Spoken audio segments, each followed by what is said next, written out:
Señor ministro, soy Gabriela Zapata, recurro a usted porque yo tengo mucho miedo que el señor Evo Morales me mate. Quiero explicarle, por favor, y comentarle todo lo que yo he vivido aterrada con este señor. Lo he conocido el año 2002, cuando yo tenía 16 años.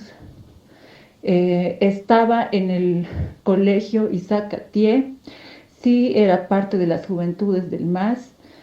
Como cualquier joven en esa época, cuando había una elección, el año 2002, todos se sentían atraídos por el tema de la revolución y sí he conformado grupos de las juventudes del MAS. Lo conozco a este señor y bueno, me saca de mi casa.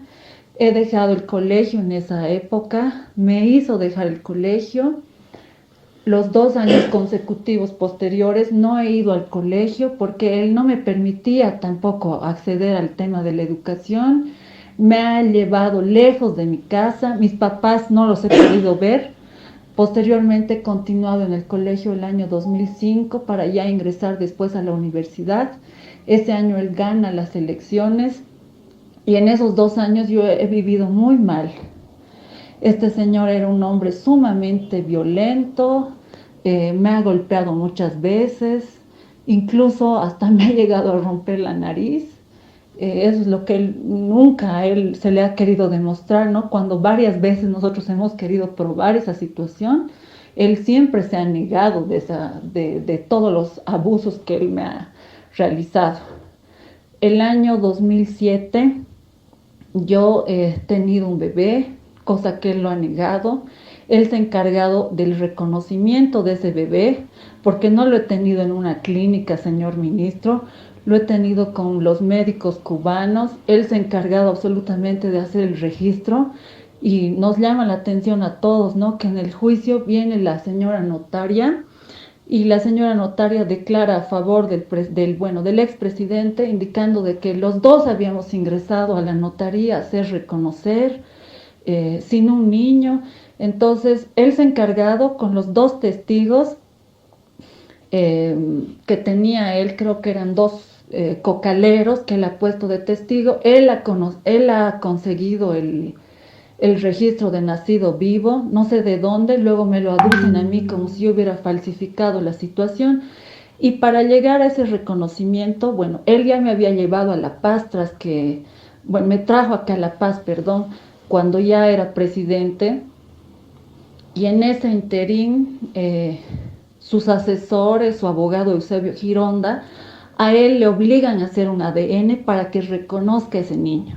Entonces sí hizo un ADN porque el niño nació el 30 de abril del 2007 y lo reconoció en junio del 2007, o sea, 2, 3 meses después, ¿no? Bajo ese argumento del ADN, que porque era presidente, y evidentemente, ¿no? O sea, le han asesorado eso.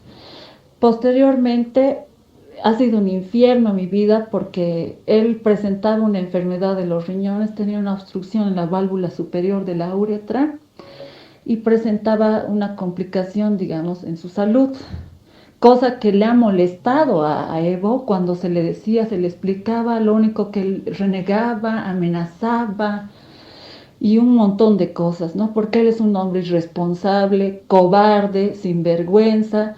Entonces, eso ha deteriorado un poco la relación, más todavía, y se enojaba y él decía que solamente podía dar $200 de pensión y que para qué, que por qué, que en su comunidad no había esa enfermedad. Eso era lo que él indicaba, pero su hermana hace meses ha muerto, ¿no? De los riñones, casi con la misma situación, a lo que yo me he enterado y que me han informado.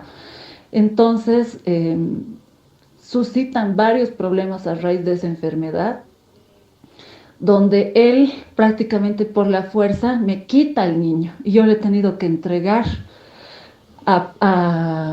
prácticamente a plan de chantaje, de manipulación, de todo. Yo prácticamente en esas épocas yo vivía aislada de muchas personas, yo no tenía ni amigos, jamás he tenido amigos, nunca me ha permitido, ni siquiera yo podía acercarme a mi familia ni a nada. Y bueno, en una ocasión agosto del 2008, yo hago un viaje a Chile porque él ordena hacer un viaje a Chile. Compra él los pasajes, dos pasajes a Tropical Tours. Para mí y una amiga me dijo, hazte acompañar con alguien y me quita el niño. Me dice que él iba a encargarse, que iba a ver el tema de lo de la salud y que estaba muy mal, evidentemente. A raíz de esa ocasión, o sea, en esa ocasión nunca más yo he vuelto a ver al niño y y prácticamente él era el que manejaba el tema de que él estaba vivo, ¿no? Porque él decía que él se iba a encargar, que por seguridad no había que verlo. Después, posteriormente, ya cuando a él se le preguntaba, y él reaccionaba de manera fea, de manera violenta. El año 2009, por ejemplo, ahí ha sido donde este señor me ha roto a mí la nariz. Y yo he viajado a Cuba en mayo del 2009. Me citaba, o sea, me ha citado ahí, todo con el afán de ver, digamos, al niño. Al final él ya no se le podía decir absolutamente nada. Él estaba entrando en una campaña y en octubre del 2009 ha habido un gran problema donde yo ya le iba a denunciar porque él, cuando yo le preguntaba o prácticamente, digamos, yo le decía, ¿cómo está esa situación? Por favor, quiero saber. Lo único que hacía era mandarme a amenazar, quería que yo esté encerrada, que no diga nada, que hay que esperar, porque así me ha tenido todos esos años, ¿no? Y obviamente cuando uno es joven y ve todos los abusos, yo le tenía mucho miedo, la verdad. Tomo un abogado que era, bueno, quería tomar un abogado que era el doctor Waldo Albarracín, que él igual es testigo de esa situación. Ya, porque yo decía, o sea, yo no sabía si este niño estaba vivo o muerto, quería saber que me dé una razón él. Y él siempre ha mantenido que el niño estaba vivo, hasta días antes de que me haga detener a mí. Él decía que por seguridad no podía decir nada, que por seguridad de mí, por seguridad de él, y al final yo he estado sometida a él, o sea, yo le hacía caso y le he obedecido siempre. He intentado hacer mi vida, yo, señor ministro, he logrado casarme, porque después de esa pelea del 2009 que ha habido, con el doctor Waldo Albarracín, que incluso lo han amenazado, le hicieron bajar de una plaza a ese doctor, donde estábamos yendo, él nos había citado en San Jorge, en la residencia. Entonces, bajo amenazas, le hacen bajar al doctor de la movilidad. Y él, bueno, me amenaza, me dice un montón de barbaridades. Mi papá todavía era oficial de policía, me dijo barbaridades para hacerle a mi papá. Entonces yo me callé y me separé de él, o sea, dije que ya no le iba a volver a llamar. De ahí rehago mi vida, me caso y empieza a molestarme el señor. Me caso el 2011 y había tenido yo una hijita igual, tengo una hijita para ese matrimonio y empieza a acosarme, me empieza a acosar y me hace divorciar, lo amedrenta al padre de ese chico, era el señor Hugo Carvajal. A él, a esa familia, todo, y esa familia, bueno, al final se aparta de mí y yo también. Y vuelve a tener el control absoluto este señor de mí. Y bueno, yo le he vuelto a hablar. Y ahí, a raíz de todo ese problema, de todo lo que ha pasado con el niño, me cita y me dice, te voy a dar una gerencia en el tema de CITIC, me dice.